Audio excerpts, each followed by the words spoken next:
Hello and welcome everyone. My name is Dane Menke. I am the Digital Marketing Manager here at Regenesis and Land Science. Before we get started, I have just a few administrative items to cover. Since we're trying to keep this under an hour, today's presentation will be conducted with the audience audio settings on mute. This will minimize unwanted background noise from the large number of participants joining us today. If the webinar or audio quality degrades, please try refreshing your browser. If that does not fix the issue, please disconnect and repeat the original login steps to rejoin the webcast.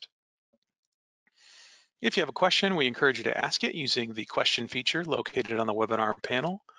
We'll collect your questions and do our best to answer them at the end of the presentation. If we don't address your question within the time permitting, we'll make an effort to follow up with you after the webinar. We are recording this webinar and a link to the recording will be emailed to you once it is available. In order to continue to sponsor events that are of value and worthy of your time, we will be sending out a brief survey following the webinar to get your feedback. Today's presentation will focus on US EPA grant allocation for assessment and remediation. With that, I'd like to introduce our presenters for today. We are pleased to have with us Jerry Minor-Gordon, Program Analyst with the US EPA Office of Brownfields and Land Revitalization. Jerry is the National Competition Coordinator for the Multipurpose Assessment, Revolving Loan Fund and Cleanup, or MARC programs, in the EPA's Office of Brownfields and Land Revitalization. In this capacity, she is responsible for coordinating the MARC grant competitions and providing guidance and support to EPA regional brownfields offices. Before joining the Office of Brownfields and Land Revitalization, Jerry worked in EPA Region 1, New England as a brownfields project officer and coordinated the regional ARC grant competitions. We're also pleased to have with us today Cindy Nolan, Manager at the US EPA Brownfields and Redevelopment Section. Cindy has worked for the US EPA since 1983. From 1983 to 1998, she worked in the Superfund program and in the water program, negotiating cleanup plans for the Great Lakes harbor sites. In 1998, she worked for several years on regional strategic planning and worked to transform the environmental programs for our 6 federally recognized tribes.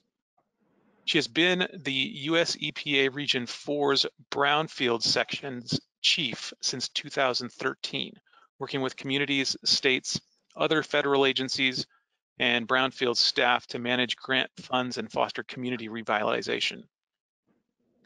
We're also pleased to have with us today Brian Gross, environmental scientist at the US EPA Region 4 Brownfields Section.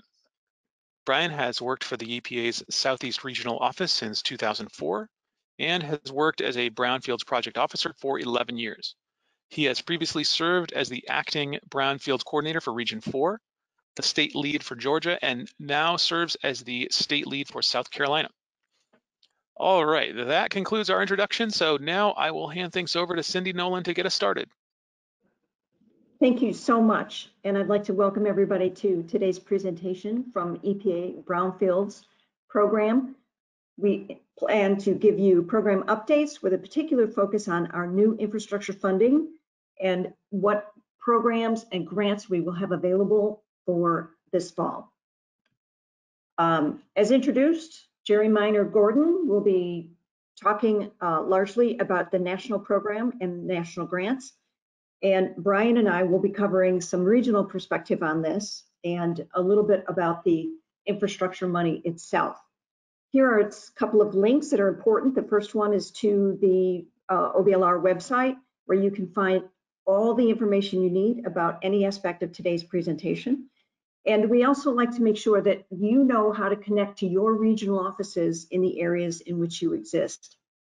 The presentation today may have just a bit of a Region 4 spin, but we think that's okay too. All right, the agenda today is really to focus on the infrastructure money. And to do that, we're going to take a look at the past fiscal year FY22 funding that we are now awarding. And we're going to take a look at what the infrastructure law allows us to do and gives us flexibility to do. And then Jerry will spend a lot of time going through what we're going to be offering this fall, the administration priorities and the types of technical assistance we're offering. And then Brian will be leading the discussion on particularly the state funding opportunities and the technical assistance we have available in the regions.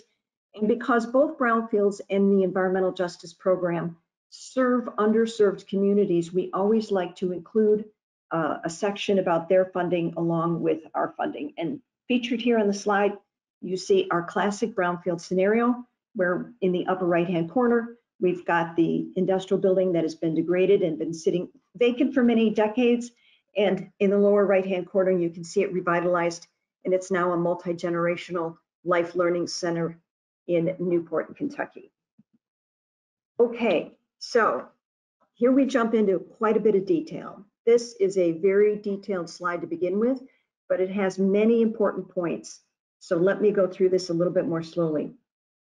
First, when fiscal year 22 funding was announced last fall, we did not have the infrastructure money available to us. It was not available to us until the spring when we were ready to select proposals. That gave us a unique opportunity to select more proposals. And so we had a very high success rate in fiscal year 22. That is year one of our infrastructure funding. This also gave us an opportunity to fund grants to states and tribes last year. And that was the first time we had a pot of money exclusively available for states and tribes. And we awarded about 16 of those grants. So as you can see, because we had infrastructure money available to us in FY22, we selected about 40% more grants than we normally would have. So our first year of funding is already over with in this unprecedented opportunity with these infrastructure funds. And now we are looking at years 2 through 5. I also like to emphasize the revolving loan supplemental funding that is highlighted here. The revolving loan fund grant is a powerhouse of a grant. Although it is also available to new applicants through the ARC or Assessment Revolving Loan Fund and cleanup funding available here. For those who have these funds can be used for up to 15 years.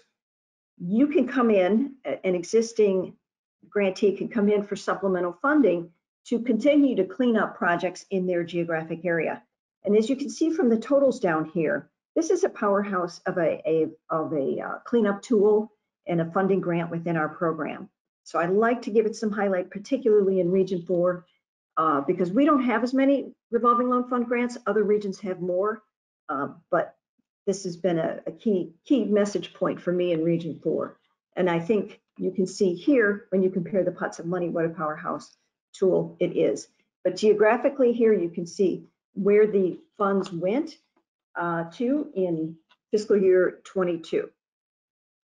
All right, and I like to show this screen. This is obviously just Region 4. We have our 8 states, but the messaging here is that grant awards and grantees come in various shapes and sizes. So you see the outline in blue for our planning districts and or our states, as we have here in Mississippi, or some of our planning districts here in Florida. We also have our counties in gold, so you can see those scattered out. And then the points are the cities and or nonprofits. So the important message here is that as we offer larger awards moving forward, they should reflect larger geographic areas and smaller awards for smaller geographic areas. In Region 4, a big part of our audience is typically these planning districts because they give us the opportunity to get funds into small and rural communities in a way that we would have a hard time managing as an individual grant, because not all are competent and ready grant managers, whereas the planning districts, we have built-in grant management skills.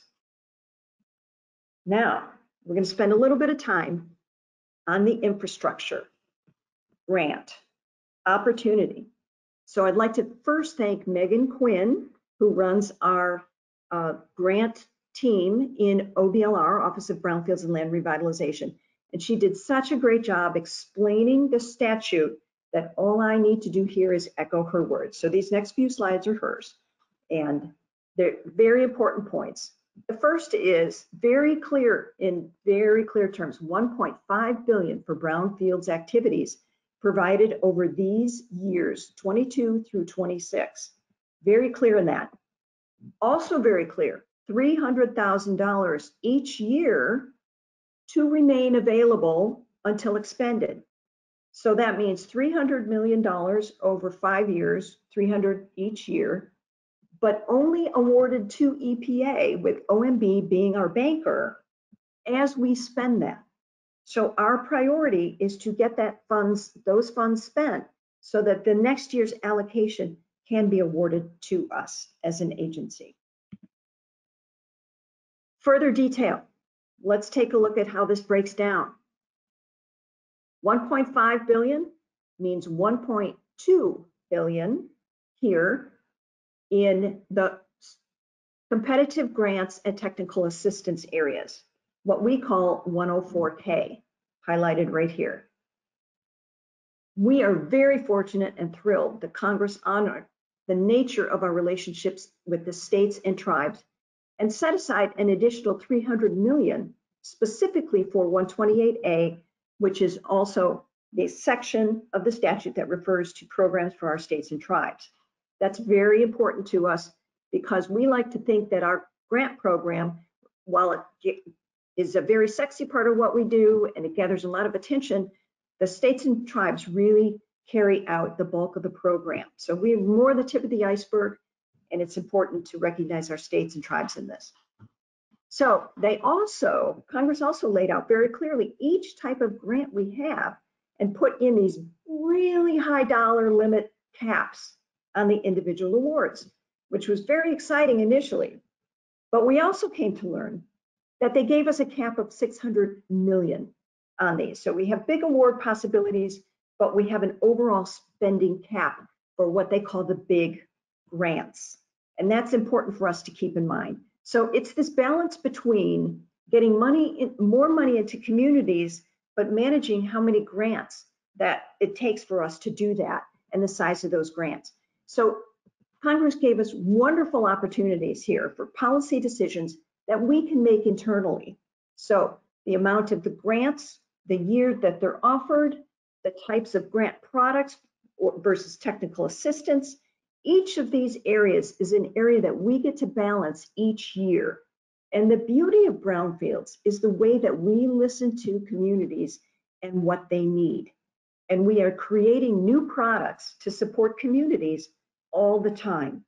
So each year through this infrastructure money, you may see us balance and or offer new products to communities to support their revitalization efforts. We also have an opportunity to look at the administration priorities in targeting how we get that money out to communities. But I like to reflect on David Lloyd, who's the director of OBLR, and his comment that a lot of these priorities really are in lockstep with Brownfields to begin with. So it's sort of like they're already baked into the nature of the program that we operate and the communities that we serve and the challenges we seek to ameliorate in those communities.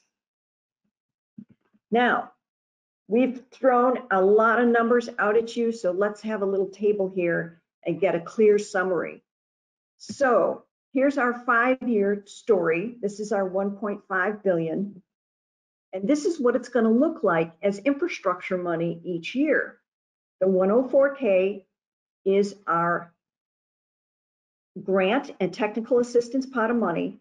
So 240 million each year will go to that pot of money. And our 128A is the state and tribal pot of money, 60 million.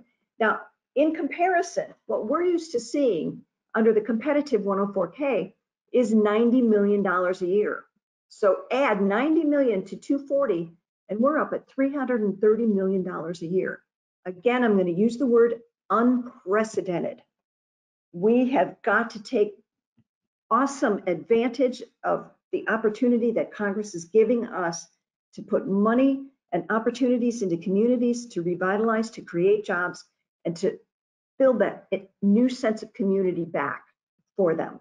So we are triple the amount of money that we're used to seeing.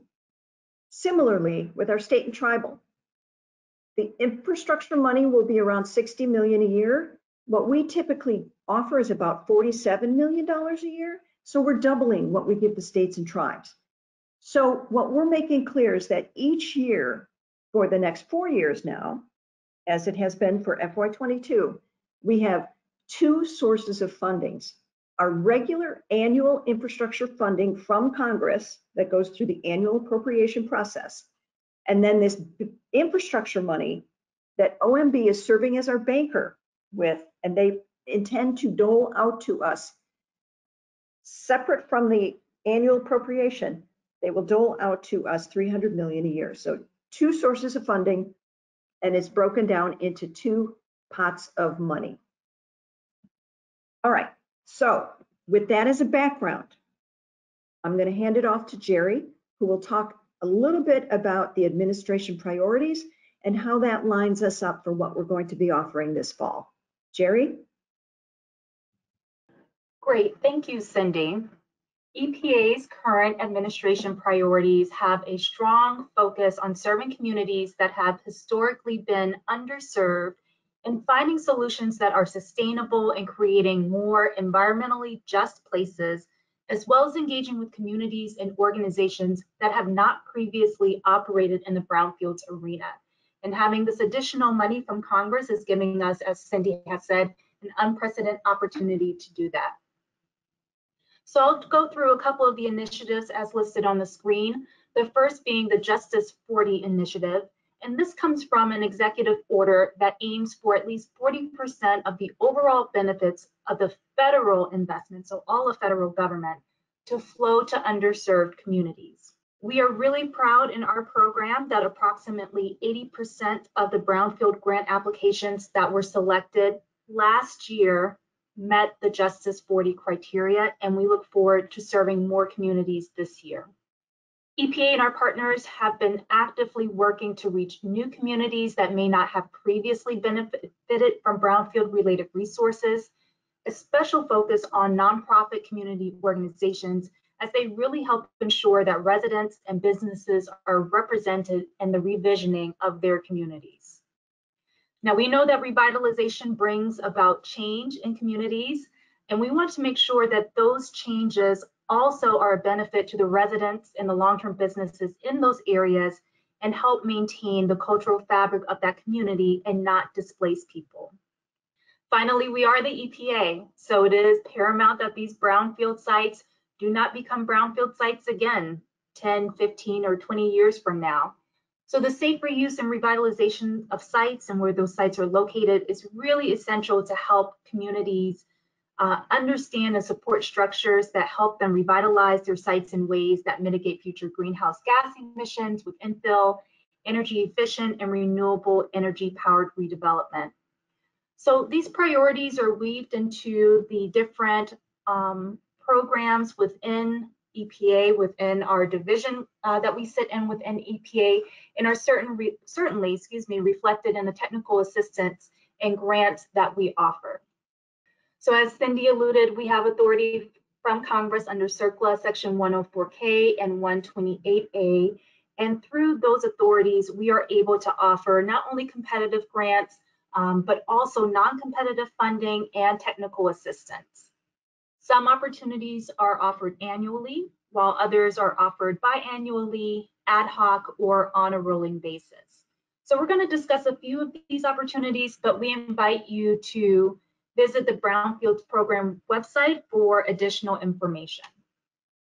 So starting with our job training grants, these grants allow nonprofits, local governments, and other organizations to recruit, train, and place unemployed and underemployed residents of areas affected by the presence of brownfield sites, which in turn will help them build more sustainable futures for their communities. Trainees learn skills needed to facilitate cleanup of contaminated properties and obtain secure, full-time, sustainable future employment in the environmental field, including green jobs. These grants are offered on an annual basis, and the project period is up to 5 years. EPA is currently reviewing applications that were submitted for the fiscal year 23 cycle, and we anticipate awarding approximately $12 million from the infrastructure funds to support 25 job training grants, which is more than we have ever done. So we are super excited about that. And we hope to announce those selections in winter of 2023. Now moving on to our multi-purpose assessment revolving loan fund and cleanup grants. We often refer to these as our MARC grants. And entities that are eligible for these grants typically include local and regional governments, quasi-governmental entities, states and territories, tribal nations, and nonprofit organizations. On our Brownfields program website, there is a lot of information and resources about each grant type. So we encourage you to please click on the link and go to our website and review the information. One website page, that might be of interest is our Brownfields policy webpage. And that webpage has an overview of some of the changes that we are looking forward to making in this next grant competition cycle. And two resources that we've added this year are charts to help communities determine what funds they can apply for if they're looking to apply for more than one grant type in fiscal year 23, or if they currently have an existing open MARC grant and are interested in applying for more funding. Our anticipated competition timeline is that we will publish in grants.gov the solicitations in September.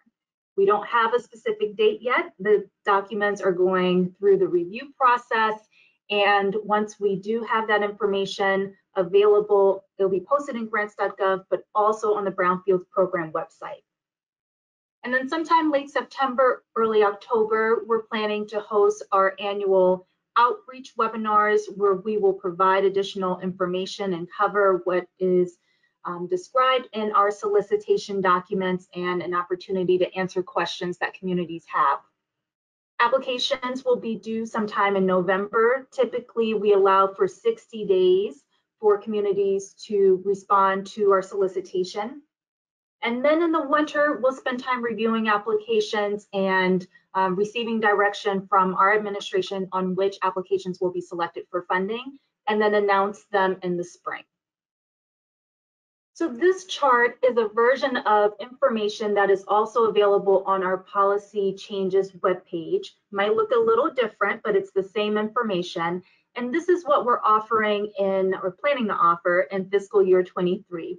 So you see in the top right corner, amounts are subject to change. Everything that we're saying right now, this is our plan, sometimes best laid plans, but this is our best plan for now. But just note that some things might change between now and the solicitations becoming public.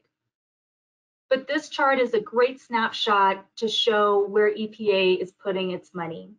And it shows the anticipated number of awards that we will make by each grant type, as well as how many grants we anticipate funding through the Infrastructure Investment and Jobs Act. Now you'll see that the maximum amount per grant are listed in the third column from the left. And as Cindy mentioned, we have to balance what Congress has said we can do with the infrastructure money against our policies and kind of reality of the communities that we want to be able to serve. So larger awards will mean fewer awards, and we want to make sure that we still have a good amount of awards as well as money supporting communities. And so you'll see that we are planning to use our infrastructure funds for our remediation grants, which include revolving loan fund and cleanup. And the reason that we focus those funds on those grant types is that there's no cost share. And so by statute, these grant types require a 20% cost share from recipients towards the project. But by using infrastructure funds, that 20% cost share is waived, and communities can use their resources as they best see fit to complete their projects. Another thing I'll point out from this chart, for those that might be familiar with our programs or how we've awarded grants in the past, this year there is more of a focus on remediation projects, both in the number of anticipated awards and the amount of total funding being awarded. And that's not to say that assessment grants are not important, but we want to start shifting our resources to those cleanup projects so that they can move along and get to reuse. So we're going to go through each of the 4 grant types, starting with the assessment grants. Our assessment grants are very flexible and can be used to support a variety of activities, including community engagement, conducting inventory of brownfield sites, characterizing and assessing site contamination. Funds can also be used to develop APCAs and cleanup plans for specific sites, as well as broader area-wide and revitalization plans. So we like to say an assessment grant can be used to do everything before putting a shovel in the ground.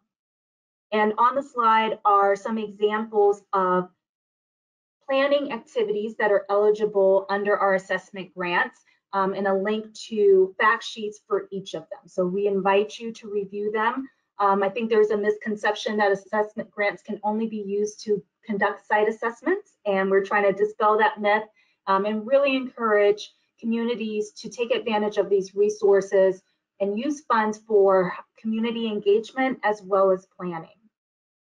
We will be offering 3 different types of assessment grants, the first being our community-wide assessment grants. And these are great for communities that are just beginning to address their brownfield challenges and trying to wrap their heads around the challenges in their communities. These grants are also great for communities that have ongoing efforts to bring sites into productive reuse. Grants are available for up to $500,000 for 4 years. The second type are our assessment coalitions, which are designed for 1 lead eligible entity to partner with 2 to 4 other eligible entities that do not have the capacity to apply for or manage their own EPA grant and would otherwise not have access to these brownfield grant resources. Additionally, EPA strongly encourages that coalitions include eligible community-based nonprofit organizations as non-lead members in order to promote a strong local engagement effort and to ensure that the community's concerns and their vision for revitalization are well integrated and incorporated into the project. In fiscal year 23, the lead entity of a coalition must be a state, county government, tribal nation, regional council established under governmental authority, for example, regional planning commissions, or a group of general purpose units of local government established under law, for example, councils of governments. These grants are available for up to $1 million for 4 years. So again, reiterating Cindy's point that larger awards mean larger geographic areas. That is our goal with these assessment coalitions, that these lead entities are covering a larger area to serve multiple smaller communities within their geographic area. The third assessment grant type that we're offering is the community-wide assessment grants for states and tribes. And this is our second time offering this grant type. And these grants are available to states, tribes, and eligible Native corporations in Alaska to address brownfield sites throughout their entire jurisdiction with a special focus on small, rural, and underserved communities. These grants are available for up to $2 million for 5 years. Next are cleanup grants, and these grants provide funding to clean up and remediate brownfield sites.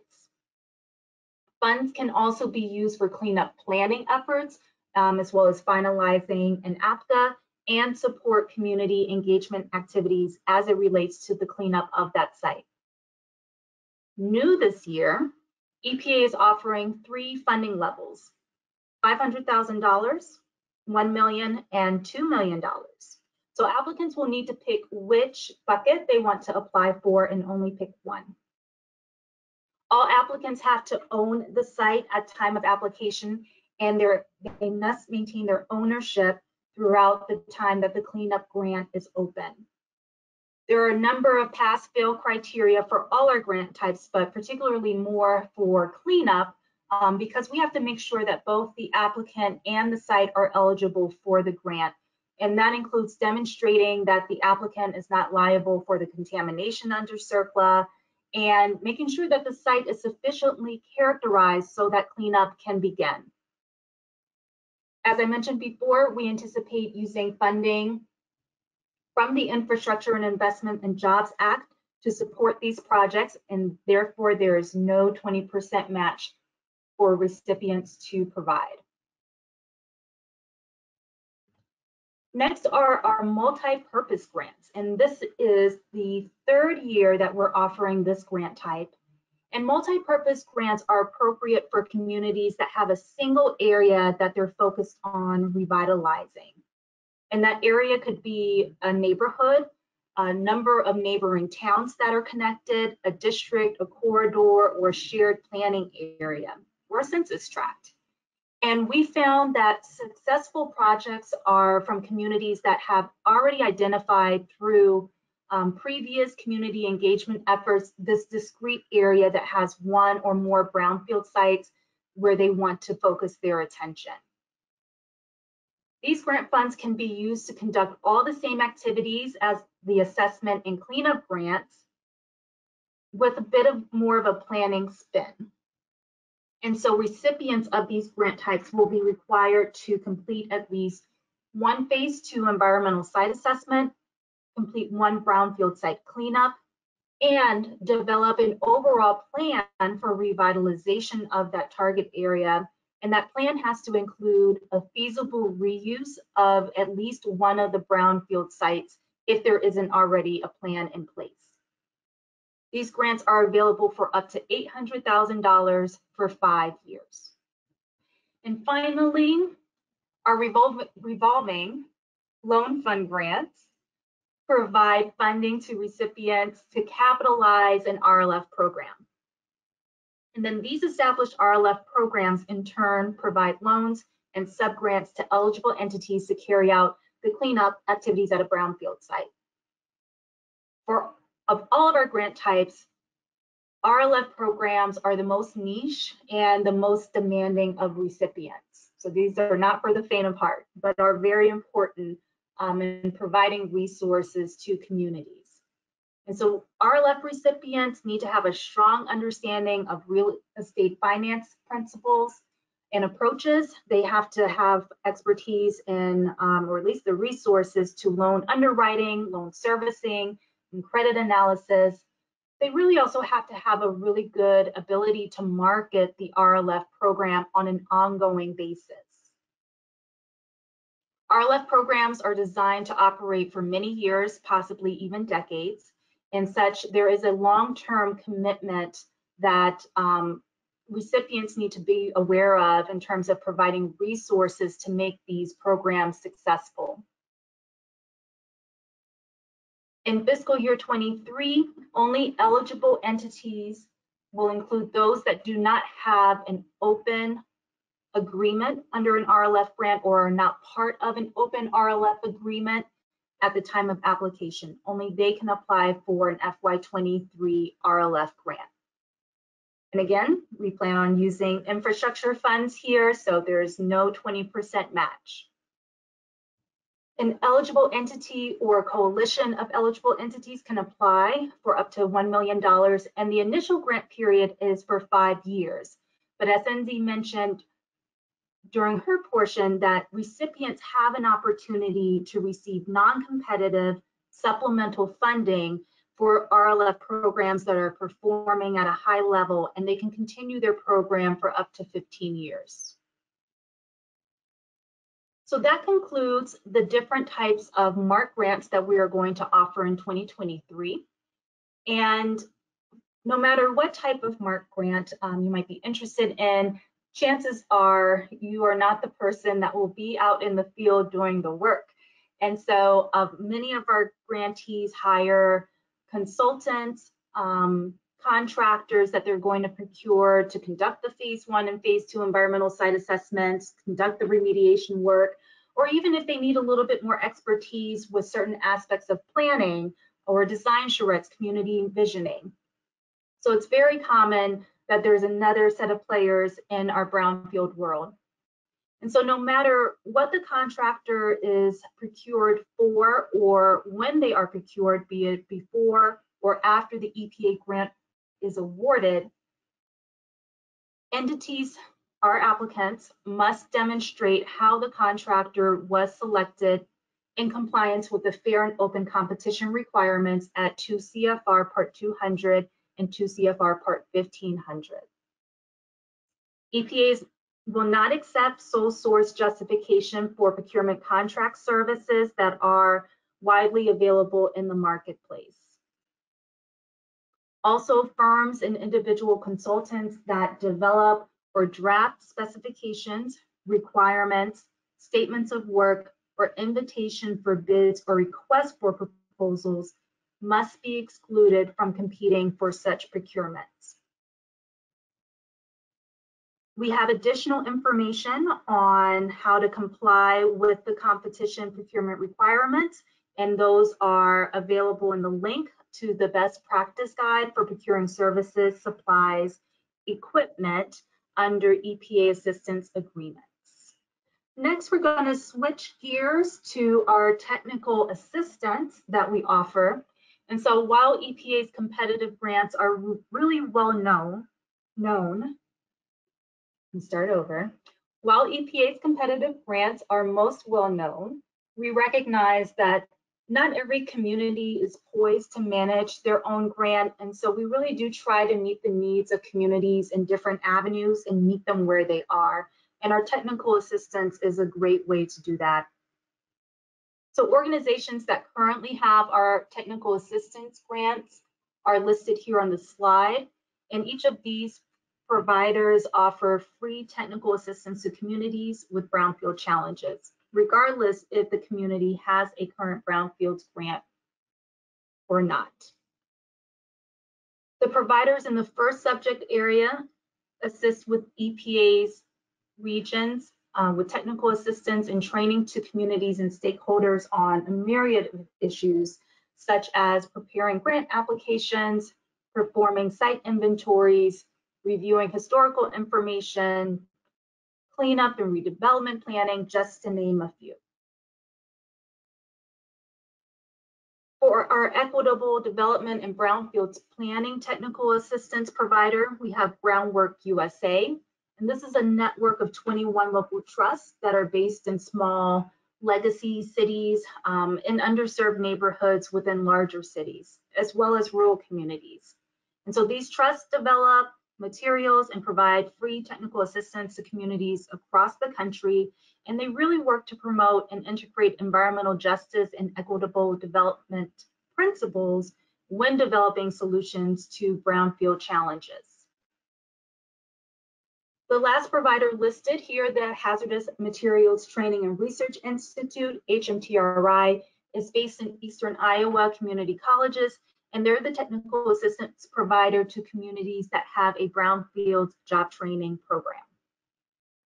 I also wanted to just quickly highlight upcoming brownfields technical assistance grants that we plan to offer later this year. And so EPA will have another round of solicitations for technical assistance providers, and these providers in turn will provide free support on a range of activities to communities in their brownfields journey. And again, special focus on communities that have been historically underserved, small, rural, or otherwise distressed communities. And so here's another great opportunity of how the infrastructure funds are going to help us advance EPA's administration's priorities. We're looking to use $53 million to support technical assistance work throughout the country. And so the plan will be to have up to 11 recipients, one covering, not necessarily one, but having support covering each of EPA's 10 regions. And so we might have one provider covering more than one region. And then we'll also have one provider to provide services nationwide. So again, this information will become available on the Brownfields program website. Check back often for updates. And with that, I'm going to hand it off to Brian. Yeah, thank you, Jerry. I appreciate it very much. Great job. Yeah, so I'm going to talk a little bit about how the program is managed at the regional level. All the great resources and grants that Jerry just covered, you probably noticed they were competed nationally. They get awarded within each region. For those who don't know, EPA has 10 regional offices. Each region has a Brownfields office that includes project officers such as myself, and we work directly with the grantees, land revitalization coordinators, contract officials, grants management specialists, and so on. So once a grant is selected for funding, it's assigned to a project officer such as myself to manage the grant. Each region's, of course, a little different, includes different states. And so, for example, I'm in Region 4, which is in the Southeast. Our office is in Atlanta. And the states in our region are, I would say, probably completely different in many ways, including the profile of their brownfield sites, for example, from brownfields projects on the West Coast. So each region manages their projects. We're in all 50 states and dozens of tribes. And of course, we work in collaboration with our state agencies to assist our grant recipients. An important part of our program is annual conferences. We just completed a national brownfields conference, which was in August. That happens generally every 1.5 to 2 years. But also at the regional level, there are good workshops and conferences.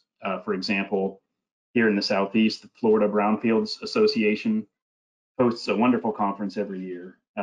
And recently they've begun partnering with Alabama communities to host a larger, more regionally focused workshop. And these are, of course, open to anyone. You don't have to be a grant recipient to attend these conferences. So for those of you that are not working on any grant projects, these are still a great way to plug in to brownfields work. If you're, anyone from an engineer to a city planner to a developer, or even just a nonprofit organization. As far as Region 4, we've got a few bullets here of things that we're working on. One of those was trying to build up a revolving loan fund, an RLF base. We have a large number of assessment applications every year, if you remember that slide from earlier on. And assessment grants are great. That's how most communities begin. And we're also very thrilled when communities can graduate out of the assessment program into redevelopment and cleanup, and whether that's through cleanup grants or revolving loan funds. So that's one focus we have. As mentioned, each region has technical assistance providers. We try to take advantage of them and plug them in with communities to help them develop their project-specific goals. And as a reminder, that technical assistance, you also do not need to be a grant recipient. That can be granted to any community if you come through our office. Another thing we're focusing on, again, going beyond assessment, is helping communities identify the proper resources to help them reach those goals. And we do some of that ourselves, and our, as I mentioned, our technical assistance providers are also a great resource for that. Another thing that's happening these days is we're hiring. This is not true just for the Brownfields program, but EPA wide. I would say in general, EPA has kind of an aging workforce, and so this is partially in response to that, and also partially due to the increased funding that Cindy and Jerry have been talking about. And of course, much more information about brownfields where you live can be found at your regional version of the website. The Region 4 version is here at the bottom. Yeah, so Cindy touched on the importance of the state programs. And really, this is when you're getting down to a site-specific project, this is where the rubber meets the road. This is where your cleanup determinations are going to be made and managed, where you're going to make your remedy decisions. This is also where you confirm your liability protection. Remember, brownfields is generally a voluntary cleanup program. That's been the foundation of brownfields since it was established. There was a huge universe of small and medium-sized sites that were abandoned, blighted, whatever you want to call it. And the Brownfields program was created to encourage the voluntary cleanup of these sites in exchange for financial incentives. And these, again, are given at the state level. So each state program is, a little different, but it's all kind of a version of that, enrolling in a voluntary cleanup program in exchange for those incentives. Of course, we should mention that the states manage a significantly larger universe of sites than are touched by EPA grants. You saw the slide of the number of grants awarded, but the states work with many sites that EPA has no role in. So keep that in mind as well. That being said, these state response programs do receive funding from EPA to operate these state response programs. Some of them do direct assessment work out of that funding, and some states and tribes are also grant recipients for the assessment and cleanup and revolving loan fund programs. So it's a good thing to check if you're in need of, for instance, cleanup funding. Check to see if the state or tribe that governs your project, if they have a revolving loan fund available for cleanup funding. That can be loans or subgrants, and these days they're very competitive, low interest rates to make cleanup projects happen. So another good thing to check where you live. Last thing I want to mention here, this is true at least in our region. I don't know if this is true for every region, but some of our states maintain lists of pre-qualified contractors and engineers to do work within their state. I think that's mainly true for states that have grants, but this is another good resource that you could possibly connect with. Okay, well, we're on the topic of contractors. I wanted to mention another EPA program called the Targeted Brownfields Assessment Program, TBA, not to be confused with TAB, Technical Assistance. But this is a great option for single sites, one-off projects, and for communities that are either not interested in applying for a grant, don't have the capacity to manage a grant, only have one site versus a community-wide project. So this is a program that's operated out of each regional office, and the application is very simple. In Region 4, it's 2 pages, or 1 page front and back. So this covers assessment work, phase 1s, phase 2s, cleanup planning. It does not cover the cleanup work itself. It kind of stops there, but it's available year-round. You can apply at any time without having to wait for the grant competition schedule. Each regional office has engineering firms basically on a retainer basis to respond to those requests on behalf of TBA applicants. I should also note the projects are dependent on how much money is in the contract at a given time, and also the pipeline of projects that are coming in. But in general, this can be a shorter path to addressing especially single sites than going through the grant application process.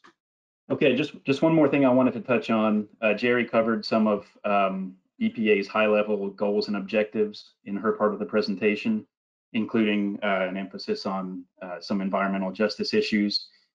We consider environmental justice, or EJ, one of our sister programs, and this is another area that is also experiencing some growth under some of the new funding. I'll just briefly cover this, but the core part of their program is called the EJ Small Grant Program. This provides funding for underserved communities to identify and address public health issues, which, as we know, can affect different communities unequally. I won't say it out loud, but note the eligibility and the timing for each of these as I go through. The second program here is for projects that need to build collaboration using EPA's 7-step collaborative problem-solving tool. And the third one here, the state EJ cooperative agreement is for more of a state level projects versus the community level projects in the first two that are designed to directly improve public health. One more thing I wanted to mention on EJ, and I wanted to mention this because this is a opportunity that is open right now, and it's also a new program that the EJ program is rolling out called Thriving Communities Technical Assistance Centers, which they're calling TICTAC. So this has approximately 50 million available nationwide for setting up or establishing centers that will assist communities in identifying and negotiating funding opportunities and other paths towards improving public health in their areas. So I gave this its own slide because, as I said, it's a new program. And number two, it's open for applications right now. And you can find more information at the EJ link at the bottom of this slide.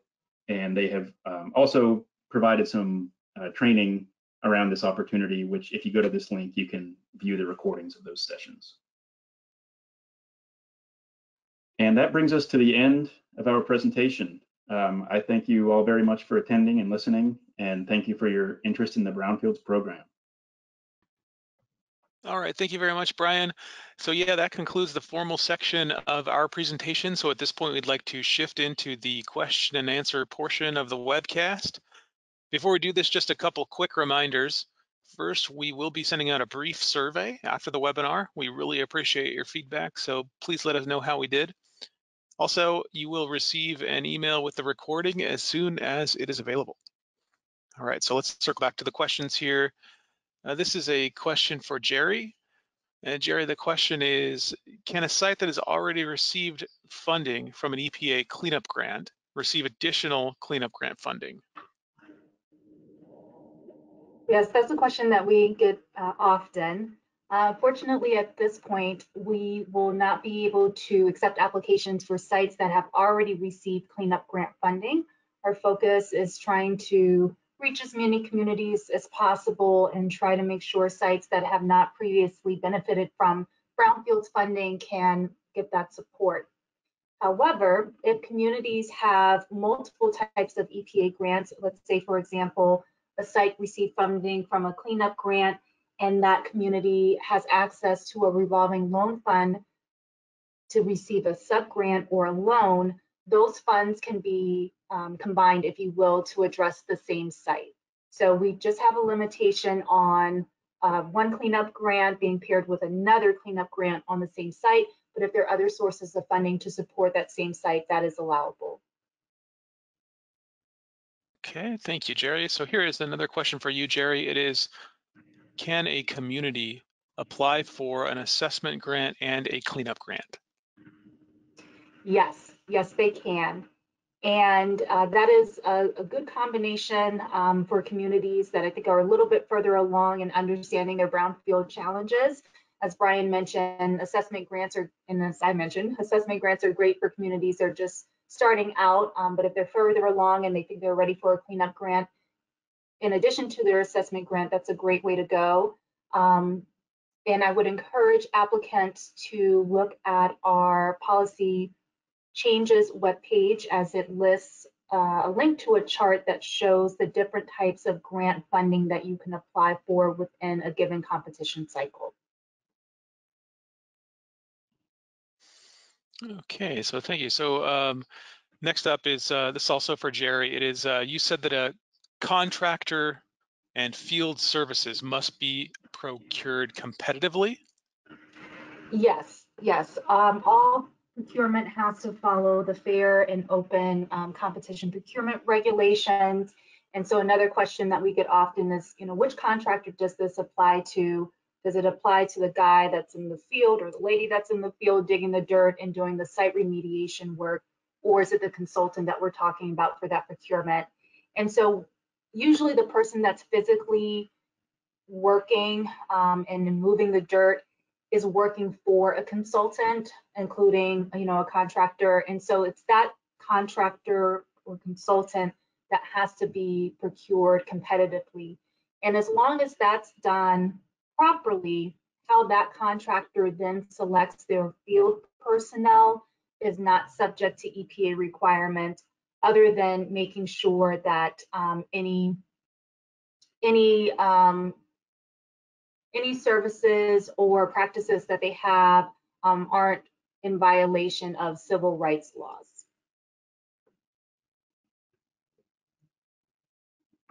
Okay, thanks, Jerry. So here is another question. This one is for Brian. And Brian, the question is, why would I be interested in applying for an assessment grant if a multi-purpose grant has a higher dollar amount and more possible uses? Yeah, good question. So multi-purpose grants previously did have a cost share requirement, which is not going to be the case this year. So yeah, you might be wondering, why not just go for the higher dollar amount? Well, remember that for a multi-purpose grant, you as the applicant have to own at least one site at the time you apply in October or November, whenever that time comes.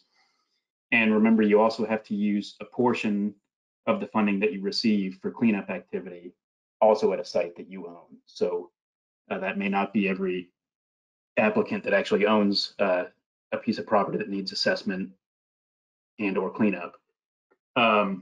Also, multi-purpose grants are focused on basically a smaller, discrete area, and that that could be citywide, for instance. But remember the flexibility of a community-wide grant. You could have a partnership of 3 different towns, or a planning district and 2 counties. So if you're looking at multiple target areas or multiple communities, that is not really what the multi-purpose grant is for. That's a better fit for a community-wide assessment grant. All right, thank you, Brian. So that is going to be the end of our chat questions. If we did not get to your question, someone will make an effort to follow up with you. If you'd like more information about the US EPA Brownfields program, please visit epa.gov/brownfields. Thanks again very much to our presenters, Jerry Minor-Gordon, Cindy Nolan, and Brian Gross. And thanks to everyone who could join us. Have a great day.